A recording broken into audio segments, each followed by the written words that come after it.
자, 안녕하세요. 시작하겠습니다. 오늘은 조금 시작이 늦었습니다. 네, 오늘 저도 오늘 너무 피곤해가지고 저녁 먹고 조금 쉬었습니다. 네, 소파에서 기절해가지고 지금 막 다시 정신을 차리고 시작을 하려고 합니다.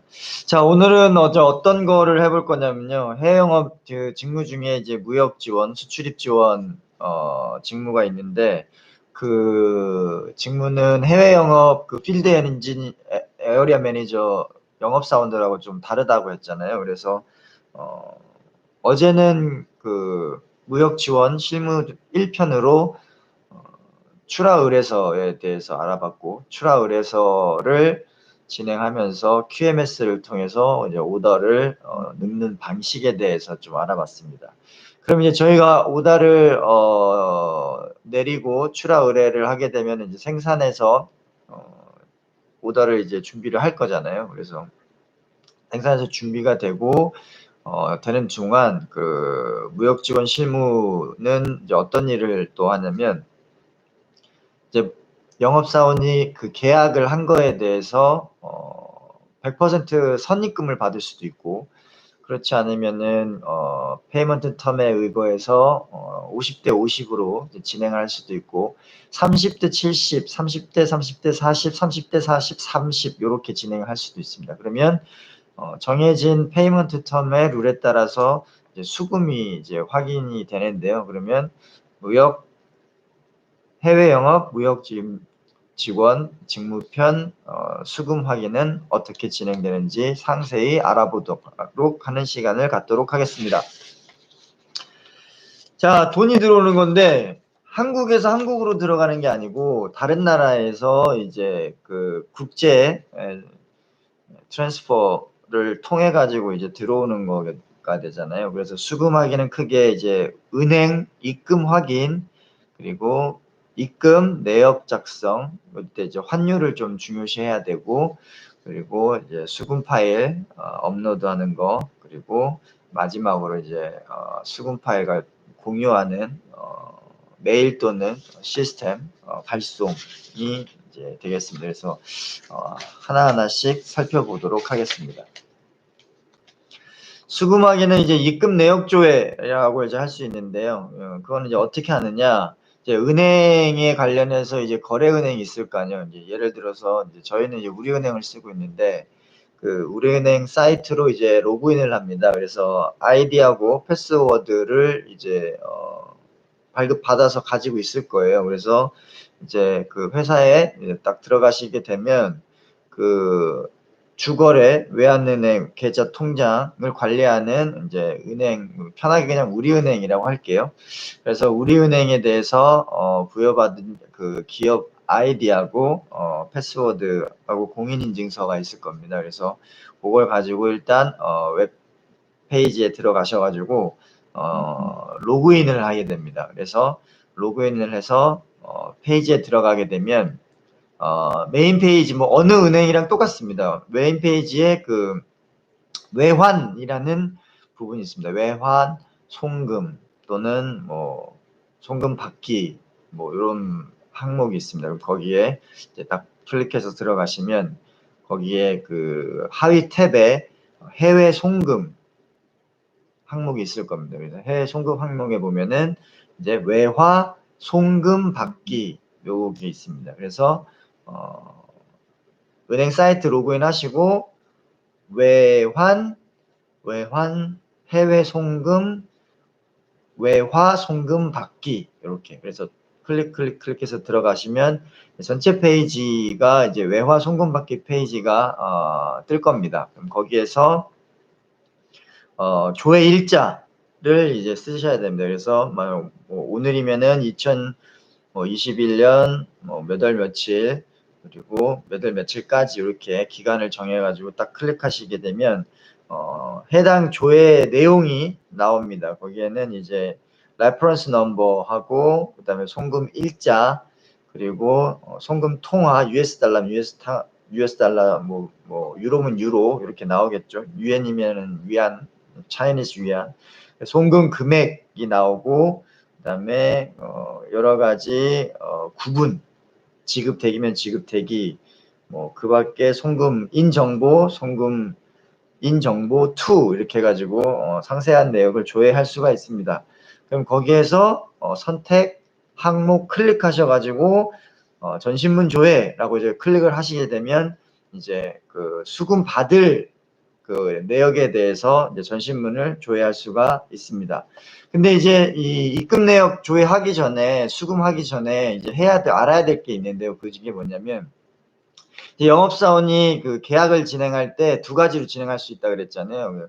Purchase Order, 그 PO, 바이어가 이제 PO, 이제 발주서를 주는 경우가 있고, 또 하나는 프로포마 인보이스, PI를 받고 카운터 사인을 해가지고 온 게 있는데, 거기 그 purchase order 또는 그 PI 하단에는 그 은행 정보가 기입되게 돼 있습니다. 그래서 그 bank information 란이 있는데, 거기에는 이제 어떤 정보가 있냐면, 이제 송금할 사람 상대에게 사전에 그 항상 노티스를 정확하게 해줘야 됩니다. 그래서 내가 이제 받을 사람이면 송금인한테 PO 또는 PI 하단에다가 이제 은행 정보 또는 이제 송금 계좌 정보를 넣게 되는데, 어떤 게 있냐면 스위프트 코드가 있습니다. 그래서 이거는 이제 은행, 전 세계적으로 은행을 이제 구분하는 구별 코드입니다. 그래서 스위프트 코드가 있는데 그거를 이제 좀 적어주는 명령이 있고, 그 다음에 은행 이름 은행점, 만약 우리은행, 구로 디지털 뭐 이렇게 있을 수도 있고, 그리고 받는 사람 그 계좌가 들어가고, 받는 사람 이름 들어가고, 그리고 우리은행 그 영문이 들어갑니다. 그래서 이것만 봐도 누구나 해당 금액이 진행되면 거기에 대해서 송금할 수 있게끔. 근데 이제 여기서 주의사항이 있는데, 어떤 주의사항이 있냐면, 유럽 송금하다 보시면 가끔 그 IBAN 코드, IBAN 코드 또는 IBAN 코드라고 하는데, 이 IBAN 코드를 달라고 하는 경우가 있습니다. 이건 뭐냐면 그 유럽 쪽에서 사용되는 그 인식 코드입니다. 은행 인식 코드인데, 이 코드는 총 이제 29자리하고 문자로 구성이 되어 있습니다. 그래서 국가 정보가 있고, 문자하고 숫자 코드가 있고, 은행 구별 코드, 문자하고 숫자 코드가 있고, 그 다음에 번호, 그 계좌번호 코드가 이렇게 있습니다. 그래서 그 아이반 코드를 달라고 하는 경우가 있기 때문에, 보통 기본 양식은 다 이제 스위프트 코드하고 은행 영문하고 계좌번호하고 이런 것들만 있으면 되는데, 진행하시다 보면은 자꾸 이제 그 수금이 그 딜레이 되는 경우가 발생돼요. 그럴 때 너 왜 그 수금 안 줘? 그러면 은행에서 그 수금 못 한다. 그 은행 카운트, 뱅크 어카운트를 구별을 못 한다. 그럴 때 아이반 코드를 알려줘 달라 그러면은, 그때는 스위프트 코드만 주는 게 아니고 아이반 코드까지 같이 줘가지고 이제 일을 진행을 하셔야 됩니다. 그래서 이제 전신문 조회를 클릭을 하게 되면 거기에서 이제 어떤 건인지 이제 그 송금 사유 확인하는 그런 항목이 있습니다. 그래서 그거를 확인하고 이제 그 전체를 조금 내용을 파악하면, 그거에 대해서 이제 회계부나 이제 그 경영지원부에 가서 이거 건에 대해서 이제 입금 지원 확인을 요청을 이제 하게 됩니다. 그래서 근데 여기에서 이제 하루에 5만 분 이상 입금할 경우에는 관련 은행에 그 증빙 서류를 이제 제출해야 됩니다. 그래서 증빙 서류에는 뭐 PI 계약한 거라든지 아니면 인보이스, 커머셜 인보이스라든지 이런 것들을 진행을 해야 됩니다. 그리고 그 제재국, 이란 제재국 포함해 가지고 그 10개국에는 이제 그 은행 트랜스퍼가 굉장히 어려운 송금이 어려운 국가가 10개국 있잖아요. 10개국에서 13개국 정도 있는데, 이란이 대표적으로 굉장히 힘들고, 미국 경제 제재 때문에. 그런 거는 이제 비지급지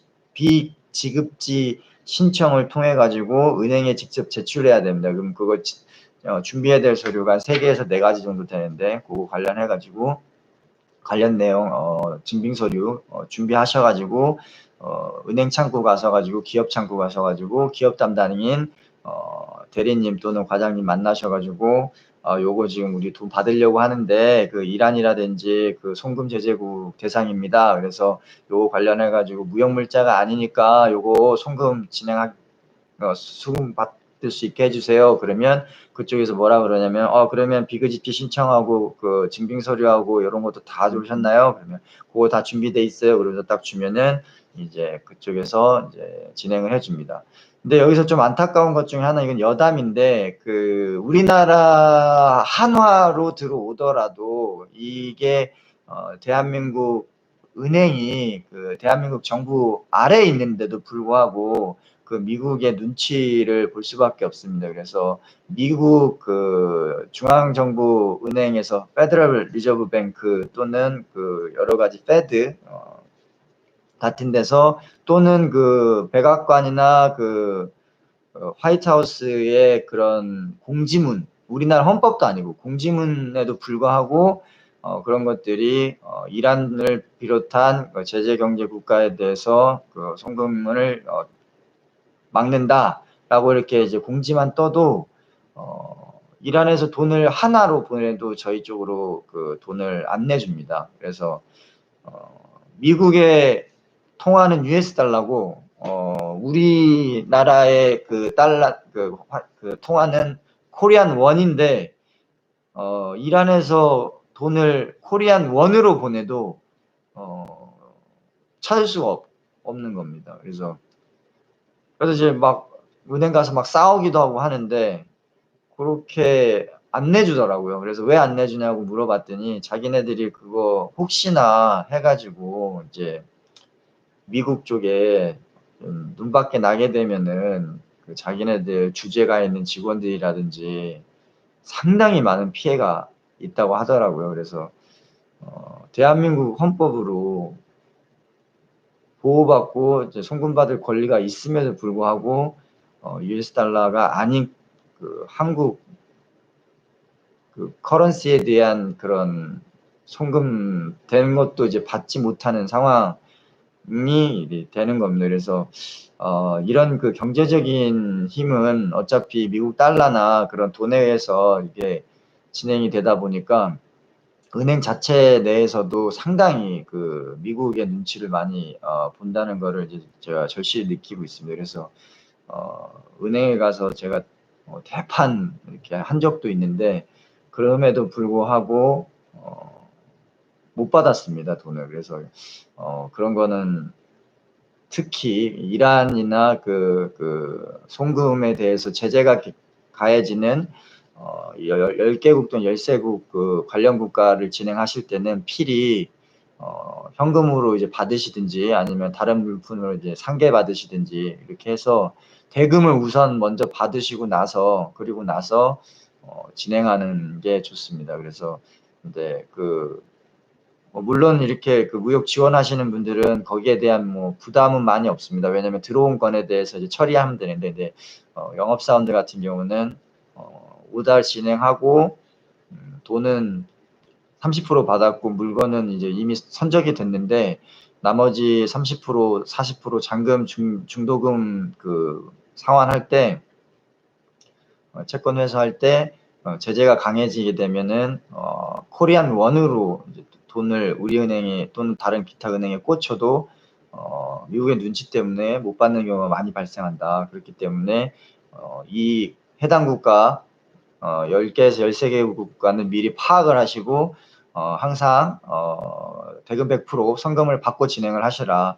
그리고 이제 무역 지원 직원들도 만약에 영업사원들이 못 챙길 수도 있습니다. 그러면은 이 비지급 신청해가지고 받아야 되는 그런 제재 대상 국가들이 만약에 있다 그러면 항상 PI랑 PO 먼저 확인하시고 그 확인한 부분에 있어서 100% 지급이 안 돼 있는 것 같다 그러면 센스 있게 팀장님 또는 영업사원한테 얘기해서 이 부분 지금 은행에서 돈 받기 힘든 상황인데 이렇게 진행을 진짜 하실 건가요? 라고 물어보시면 영업사원들이 그거 100% 해야 되는데 잘못했어요. 잠깐만 홀딩할게요. 그러면서 이제 페이먼트 전환할 수도 있고 그거 그냥 위험 감수하고 저희가 원자재 값만 받고 일단 진행을 할 겁니다. 그렇게 진행해 주십시오. 그럼 이제 그렇게 진행을 하시면 되겠습니다. 그래서 수금 확인은 인터넷 사이트에 들어가서 그렇게 할 수 있다.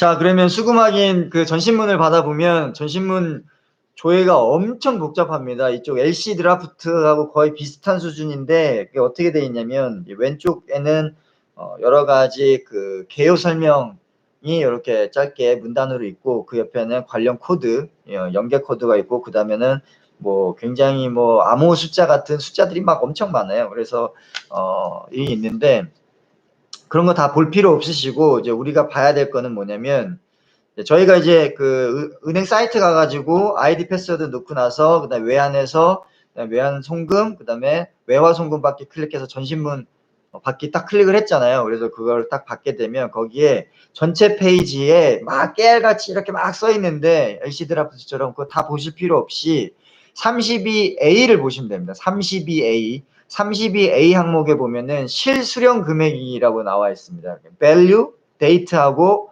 value, account. 그러면 이제 date는 이제 2021년 8월 며칠 이렇게 써 있을 거고, currency는 US 달러로 써 있을 거고, account는 얼마 써 있을 거예요. 그러면 그거를 보시고 그 밑에 32B 조항이 있습니다. 거기에 뭐냐면 바이어 송금액이 있습니다. 그래서 바이어 송금액이 있고 바이어 실수령 금액이 있는데 이걸 왜 확인해야 되냐면 어떤 수금권은 그 바이어 그 실수령 금액하고 바이어 송금액이 다를 수도 있고 같을 수도 있어요. 그게 왜 그러냐면 그 71B 항목에 보시면 그 은행 수수료 관련해 가지고 이제 구분자가 이제 있습니다. 거기에 보면은 바이어가 은행 수수료를 따로 처리했을 경우가 있고 처리하지 않을 경우가 있는데 거기에 그 71-B의 은행 수수료 구분에 따라서 만약에 처리가 됐다 그러면 실수령 32A 항목하고 바이어 실송금 금액 32B하고 이게 어느 정도 일치가 할 건데 만약에 그 바이어가 은행 수수료에 대해서 부담하는 거를 선택을 안 했다 그렇게 되면 그게 차감되고 나서 실수령 금액이 나머지가 이제 들어오는 걸 알 수 있습니다. 그러면 왜 그렇게 그 차이가 날까요? 그 예를 들어서 그 저희가 이제 송금을 받아야 돼요. 이제 입금을 받아야 이제 출하가 되니까. 그래서 이제 그 바이어가 이제 그 물건 대금, 상품 대금을 이제 3,000불을 이제 입금을 해준다고 칩시다. 그래서 3,000불을 입금을 했는데 뭐 여러 가지 이것 떼고 이것 떼고 이것 떼서 뭐 수령액이 2,980불이 들어왔어요. 20불이 빠졌어요. 그래서 아니 우리는 3,000불을 받아야 되는데 왜 2,980불이 받았죠? 이렇게 이제 오게 됩니다. 그래서 이렇게 떼게 되면 그게 실수령 금액하고 바이오 송금액이 다른 거죠. 그럼 이제 이게 어떤 문제가 생기냐면 큰 문제는 아닌데 내부적으로 좀 복잡해집니다. 그래서 예를 들면은 매출 처리할 때 3,000불로 이제 수금 처리가 완료로 끝나야 되는데 이게 2,980불로 들어오게 되면은 이 20불이 그 미수 채권으로 남게 돼요. 그러면 이제 이게 계속 괴롭히는 거죠. 이제 무역 지원 실무자도 그렇고 영업사원도 그렇고. 그럼 이거를 깔끔히 떨으려면 어떻게 해야 되느냐? 여러 가지 방법이 있습니다. 그 바이한테 얘기해서 20불 따로 더 보내라. 이런 방법이 있고 다른 하나는 취소시키고 다시 3,000불 보내라. 그 아니면 뭐 이번에는 그냥 2,980원으로 그냥 80불로 하고 계약서를 바꾸는 방법도 있고 다른 하나는 그냥 진행하고 나머지 잔여 채권을 다음 오더에 플러스 해가지고 3,020불로 해가지고 받는 방법이 있고 또 다른 방법은 그 20불에 대한 그 해당 금액만큼 스페어 파츠를 살 때 20불을 플러스 해가지고 송금을 받는 방법도 있습니다. 근데 이거는 복잡하니까 그걸 이제 그렇게 하지 마시고 시작하실 때 그 영업사원이 됐든 그 수출입 무역 지원 실무자가 됐든 송금하실 때 송금 수수료는 송금하시는 대상이 부담을 하게끔 해달라고 이제 꼭 필히 얘기를 해야 됩니다. 그래서 아예 강력하게 얘기를 하십시오. 이거 만약에 20불, 10불이라도 안 들어오게 되면 이게 밸런스 페이먼트로 이제 남게 되고 그렇게 되면은 당신에 대해서 당신 그 출하 물량에 대해서 출고 진행이 어렵다. 그러니까 수수료 10불, 20불 요거 때문에 물건 제때 못 가져가는 일이 발생되지 않도록 클릭을 하셔가지고 거기에 대한 추가 비용을 부담을 해서 전체 계약 금액이 다 100% 송금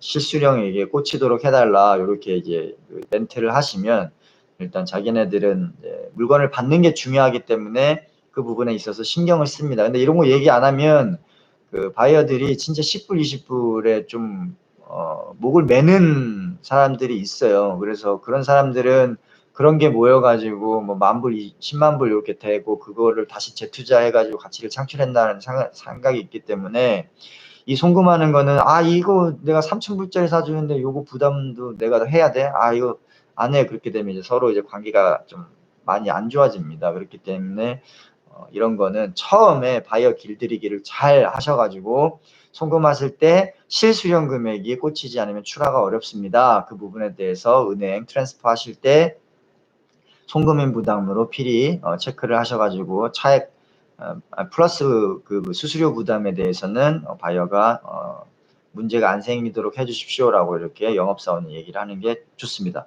만약에 그게 안 된다면 뭐 코레스 하시면서 사무 직원 하시는 분들이 이 바이어 자꾸 습관적으로 이렇게 해가지고 너무 그 회계적으로 정산하는 것도 힘들고 전표 마감 회계 떠는 것도 힘들고 나중에 요거 재각 처리하는 것도 너무 머리가 아프니까 이거 좀 신경 써서 얘기를 해주세요라고 하든지 어느 정도 짬밥이 되시는 분들은 다이렉트로 전화 또는 메일 쓰셔가지고 이 건에 대해서 좀 진행 부탁드립니다라고 얘기를 하시면 됩니다. 그러면 송금액, 실송금액 말고 어떤 것들이 그 플러스 차지가 되는지 한번 알아보겠습니다. 일단 송금을 하게 되면 송금 그 원래 금액이 있고 이거에 대해서 송금 은행에서 받는 수수료가 있습니다. 이거는 이제 송금 발송 국가에서 나오는 그 은행 수수료인데 요거를 송금 수수료 또는 이제 당발 수수료라고 생각하시면 돼요. 출발할 때 나오는 그 국가의 그 은행 수수료입니다. 저희도 그 ATM기에서 이거 찾을 때 뭐 500원, 800원, 1,000원, 1,200원 이렇게 내잖아요. 그런 것처럼 그 송금은행 수수료가 발생이 되고 그리고 나서 어차피 이거 트랜스퍼 TT로 이제 넘어오게 되잖아요. 그럴 때 이제 전신료, 그 발행, 전문 발송비가 또 나옵니다. 그리고 이게 환율차가 있거나 은행이 그 지점이 그 브랜드가 다를 경우에는 그 부동산 중개업처럼 중개은행이 있습니다. 그래서 US 달러로 하더라도 유로로 하더라도 어느 한 그 중개은행을 통해 가지고 그 US 달러 유로를 US 달러로 바꾸고 US 달러를 또 하나로 바꿔야 되잖아요. 그리고 또 이 은행하고 이 은행이 동일한 지점이면 상관없는데 브랜드면 상관없는데 그 브랜드가 다를 경우에는 또 대표 중개가 다른 브랜드에 대해서 중개 수수료가 또 발생이 됩니다. 이제 중개 수수료가 또 발생이 되고 그리고 거기서 끝나는 게 아니라 이제 송금 받는 사람 국가로 이제 넘어오게 되잖아요. 그렇게 되면 그 송금 받는 국가의 은행의 수취은행 수수료가 발생이 됩니다. 이걸 이제 타발 수수료라고 하는데 그래서 송금의 원 금액 빼고 나머지 추가적으로 붙는 수수료는 뭐가 있냐면 송금 은행 수수료, 송금 국가에서 발생되는 송금 수수료입니다. 당발 수수료 그리고 전신문 트랜스퍼 할 때 발생되는 전신료 발송비, 전신료 수수료 그리고 커런시가 다르거나 은행 브랜드가 다를 경우에는 중개은행을 거쳐야 되기 때문에 중개은행 수수료 그리고 이제 송금 받는 국가의 은행에서 타발 수수료, 수취은행 수수료 이렇게 총 4가지가 이제 있다고 보시면 되겠습니다. 시간이 조금 오버가 됐는데 조금 늦게 시작했으니까 한 4분 정도 더 진행을 하겠습니다.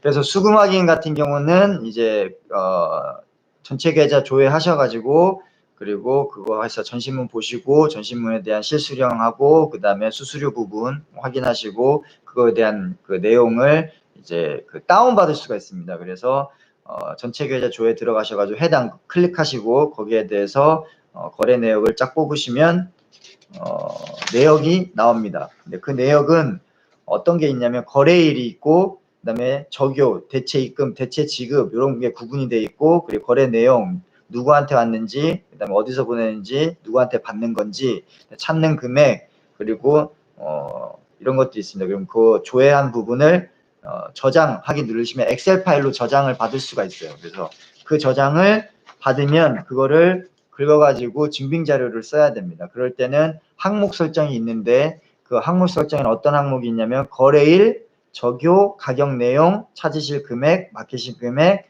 그 다음에 여러 가지 거래처, 이런 잔액, 이런 것들이 있습니다. 네, 그런 것들을 엑셀 저장을 딱 클릭하게 늘리시면, 이건 지금 말씀드리는 건 전부 웹상에서 하는 겁니다. 그 은행 그러면 엑셀 파일이 쫙 보기 좋게 나옵니다. 그거를 카피 앤 페이스트 하셔가지고 입금 내역서를 작성하시면 됩니다. 입금 내역서 기본 양식이 있어요, 회사마다. 그럼 그거를 복사해가지고 상단에 붙이시고 그 밑에는 국가, 대리점, 그리고 1월 매출, 2월 매출, 매출월 구분하시고 모델별 상품 쓰시고 수량 쓰시고 토탈 액수, 이거는 이제 PI나 오더를 참고하시면 되고요. 그리고 거기에서 발생된 수수료 부분, 그다음 비고, 그리고 이런 것들을 써가지고 여기서 중요한 게 뭐가 있냐면 그 환율이 중요합니다. 그래서 US 달러하고 하나로 바뀌고 그 다음에 유로 또는 위안 또는 제페진 옌에서 US 달러로 돌아와서 하나로 돌아왔을 때 그 환율 매매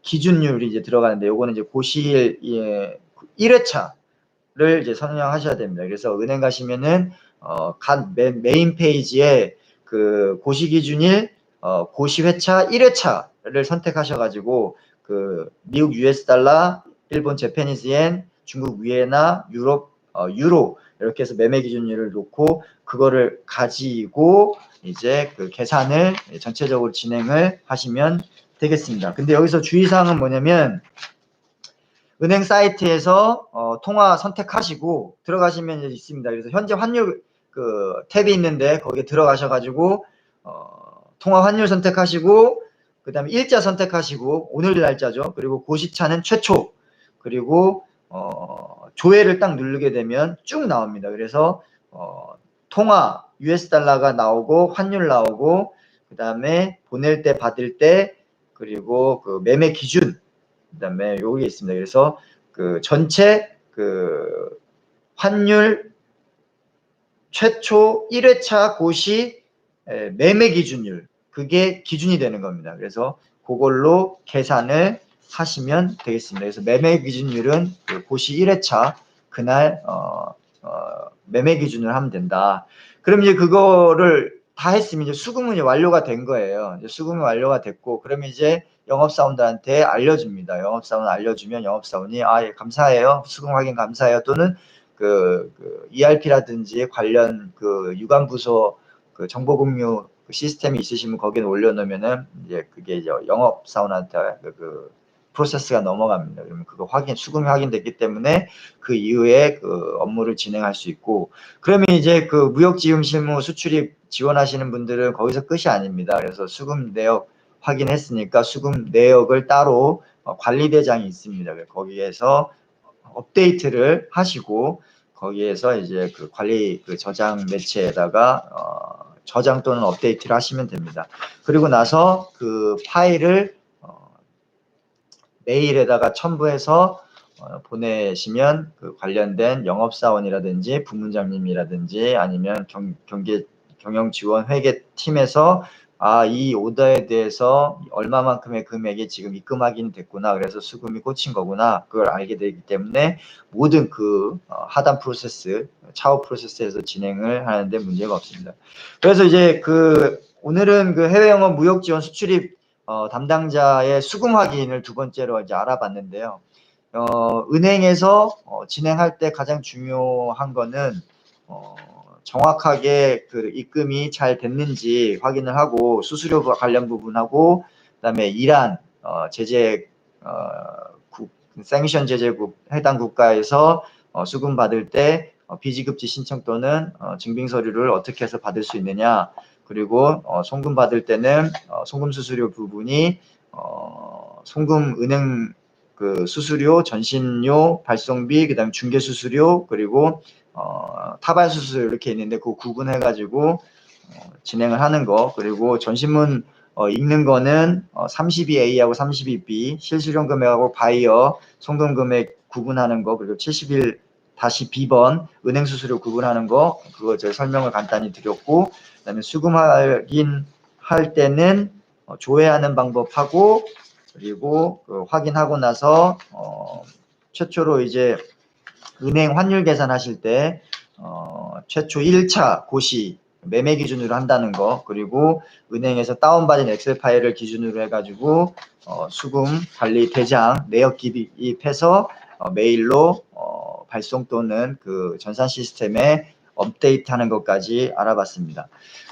뭐 무역 지원 하시는 분들도 고생이 엄청 많죠. 그래서 보통 이제 영업사원들은 이런 거를 잘 모릅니다. 그래서 무역 지원은 같이 한 사무실에서 같은 테이블 옆에 앉아가지고 일을 하긴 하는데 업무 성향이 너무 달라요. 그래서 무역 지원하시는 분은 정말 나름대로 열심히 이렇게 하고 있는데 영업사원들이 그 마음을 몰라주는 경우도 있습니다. 그래서 해외 영업 하시는 분들은 이 영상 강의 들으시면 그 무역 지원하시는 직원이 내가 모르는 그런 곳에서 이렇게 많은 일을 하고 있구나. 보이지 않는 정말 그 소중한 서포터입니다. 그래서 무역 지원 직원이 없으면 마비됩니다. 그래서 만약에 그 학예 휴가 또는 뭐 여러 가지 휴가권으로 있어서 수출입 관리 또는 무역 지원 하시는 직원이 일주일 또는 2주일 자리를 비게 되면 해외 영업 업무가 마비됩니다. 그 정도로 중요한 일을 하고 계시고, 그리고 그게 만약에 긴급하게 진행을 해야 된다. 그렇게 되면 영업사원이 이 일을 다 해야 되는데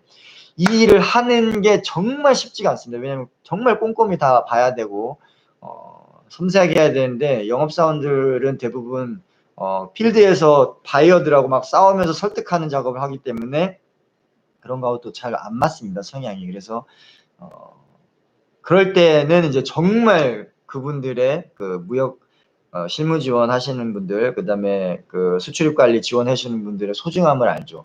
그래서 오늘은 해외 영업, 무역 실무, 수출입 관리 하시는 분들의 그 오더하고 QMS 등록하는 거 이외에 두 번째 시간으로 수금하는 데에서 필요한 업무 또는 직무의 실질적인 사례를 알려드렸습니다. 그래서 이제 쭉 이제 상세하게 얘기를 드릴 텐데 영업사원들은 좀 재미없을 수도 있습니다. 왜냐면 이거는 이제 사무 지원 부서의 일이기 때문에 그래도 이런 것들도 알고 있어야지 서로 이제 일을 할 때 이제 가장 억울한 것 중에 하나가 자기 혼자 일을 하고 있다고 생각하는 거예요.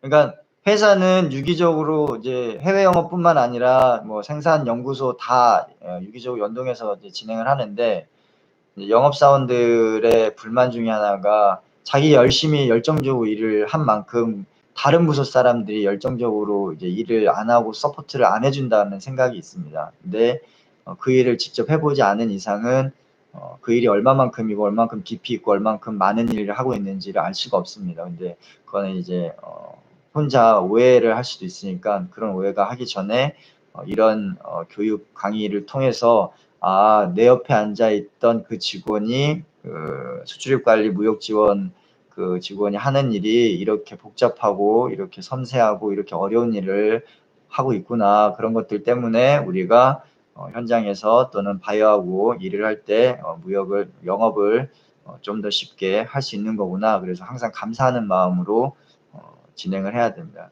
물론 뭐 수출입 무역 지원 직원뿐만 아니라 고객 지원 하시는 분들도 굉장히 많이 도움을 주시죠. 물건이 잘 사용할 수 있게끔, 잘 설치될 수 있게끔, 또는 고장이 나면은 이제 대응을 잘 해줄 수 있어야 저희가 이제 2차 리피트 오더가 나오는 거기 때문에 그래서 영업사원들이 정말 많은 고생을 많이 합니다. 그래서 바이어들한테 각각 오만 그 다양한 클레임 받고 하는데 그 부분에 있어서 고생이 많으시고, 근데 이제 고객 지원팀이라든지 무역 수출입 지원팀 직원들도 보이지 않게 이렇게 열심히 많은 일들을 어렵게 하고 있다. 그 부분을 영업사원들도 좀 이해를 하는 시간이 되었으면 합니다. 자, 오늘 좀 늦었습니다. 11분이 지나는데 오늘은 수금 확인 또는 여러 가지 은행에 있어서 전반적인 사항을 알아봤습니다.